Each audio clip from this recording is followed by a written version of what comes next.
राज ठाकरेंच्या विधानावरून आजही आरोप प्रत्यारोप रंगले। जरांगे यांच्यानंतर ओबीसी आंदोलक लक्ष्मण हाके यांनीही राज ठाकरेंच्या विधानावर टीका केली आहे। पाहूयात। इतक्या गोष्टी या राज्यामध्ये उपलब्ध असताना खरं तर आपल्याला आरक्षणाची गरजच नाहीये महाराष्ट्राला। हे मुद्दाम आपल्याला उचकवण्याचं काम सुरू आहे राज्यात सध्या, कारण ते पण सरकारचंच अंग आहेत। राज ठाकरे स्वतः अप्रत्यक्षपणे सरकारमधलेच एक असून त्यांचं विधान म्हणजे समाजाला उचकवण्याची कामं आहेत, असा आरोप मनोज जरांगेंनी केला। महाराष्ट्रात आरक्षणाची गरजच नसल्याचं विधान राज ठाकरेंनी केल्यावर धाराशिवमधले मराठा आंदोलक आक्रमक झाले होते। त्यानंतर आज ओबीसी आंदोलक लक्ष्मण हाकेंनीही राज ठाकरेंवर निशाणा साधलाय। बाहेरून येणाऱ्या लोकांचा लोंढा हा किती मोठ्या प्रमाणावरती आहे आणि मग ते तिथे त्या शहरांमध्ये आल्यानंतर त्यांची व्यवस्था लावण्यातच सरकारचा पैसा इतका खर्च होतो की इथे आमच्याकडे शेतकरी आत्महत्या करतायत, त्याच्याकडे आपल्याकडे लक्ष द्यायला नाहीये। आपल्याकडे रोजगाराच्या संधी उपलब्ध होत आहेत, पण आपल्या तरुणांना महाराष्ट्रातल्या माहिती नाही कुठे होत आहेत।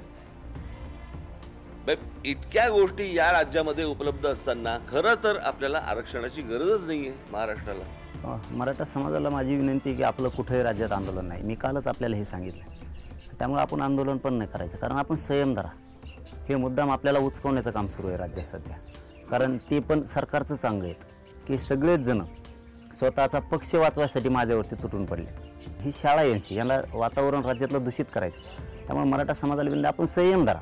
राज ठाकरेंचं आरक्षणाबद्दलचं ज्ञान त्यांनी आज म्हणजे त्यांनी जाणीवपूर्वक असं वक्तव्य केलंय का खरंच ते अज्ञान आहेत याविषयी मला थोडंसं त्यांच्याशी कधीतरी भेटलो तर मी आरक्षण हा विषय का, कधी, कुणाला, कसा दिला जातो, संविधानाला काय अपेक्षित आहे, या गोष्टी मी राजसाहेबांना एक कार्यकर्ता म्हणून समजावून सांगेन।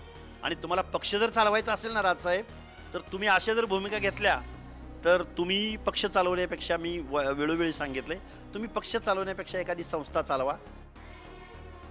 कालच्या आंदोलनानंतर राज ठाकरे आणि मराठा आंदोलकांमध्ये चर्चा झाली। यावेळी आरक्षणाच्या भूमिकेचा मुद्दा राज ठाकरेंनी मराठी अमराठीच्या मुद्द्यापर्यंत नेला।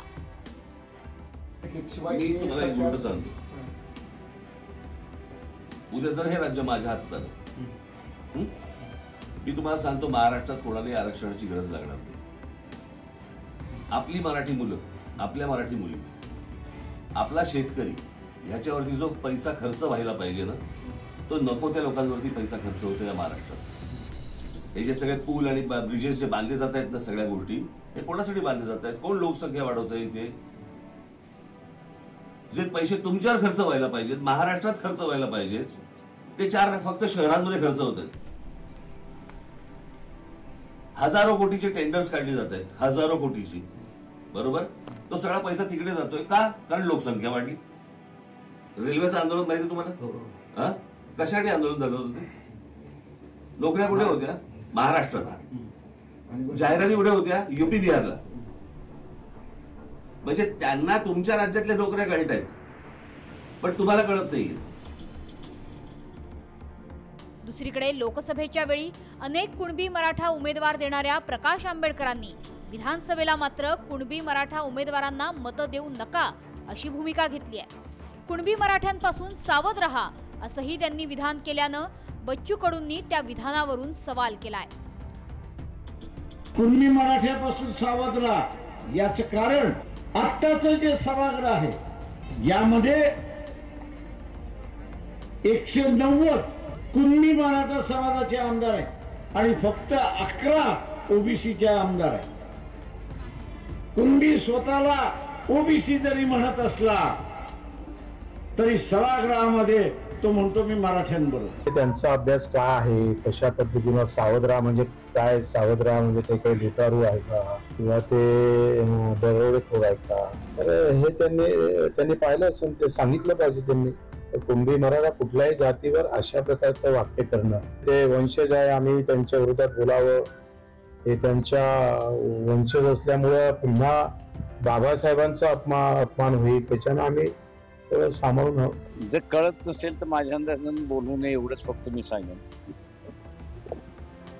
जेव्हा मी काय बोलत असतो ते पहिल्यांदा समजून घेऊन जर बोलले तर मला वाटतं त्याला उत्तर देणं उचित समजतो, नाहीतर मी इग्नोर करत असतो। मागण्या मंजूर करणारं वा नाकारणारं सरकार आहे, मात्र नेत्यांची विधानं ही समूहावरून होत असल्यानं वाद चिघळत चाललेत. विशेष म्हणजे 15 दिवसांपूर्वी राज्यात स्फोटक स्थिती असल्याचं म्हणणारे भुजबळ सध्या आरक्षणावरून होणाऱ्या विधानांवरती कोणतीही प्रतिक्रिया देत नाहीत. सत्तेत असणारे नेते संजय शिरसाटांच्या मते सरकारनं ओबीसींना धक्का न लावता मराठा समाजाला आरक्षण दिलंय. भाजपच्या भूमिकेनुसार ते मराठा समाजास आरक्षण देण्यास कटिबद्ध आहेत, पण ओबीसींना धक्का लागू नये या रीतीनं. सत्तेतील तिसरा पक्ष अजितदादा गटाचे नेते छगन भुजबळांनी ओबीसींना धक्का लागणार म्हणून मागच्या काळात मोर्चेही काढले होते आणि यावेळी प्रकाश आंबेडकरांनी ओबीसी आरक्षणाला धोका असल्याचं म्हटलंय. Bureau report TV9 Marathi.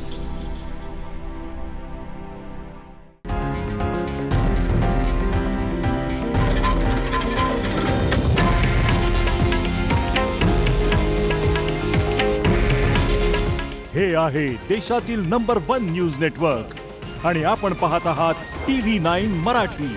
काळजी तुमची, हित महाराष्ट्राचं.